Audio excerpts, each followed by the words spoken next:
Last chance na mag-register po dito sa ating site na sa ating Patreon para po makasama sa ating contest.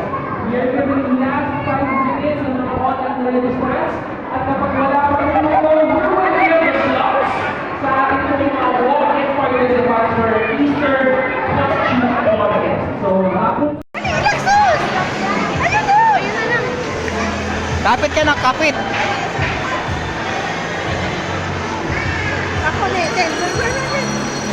Ayaw mo.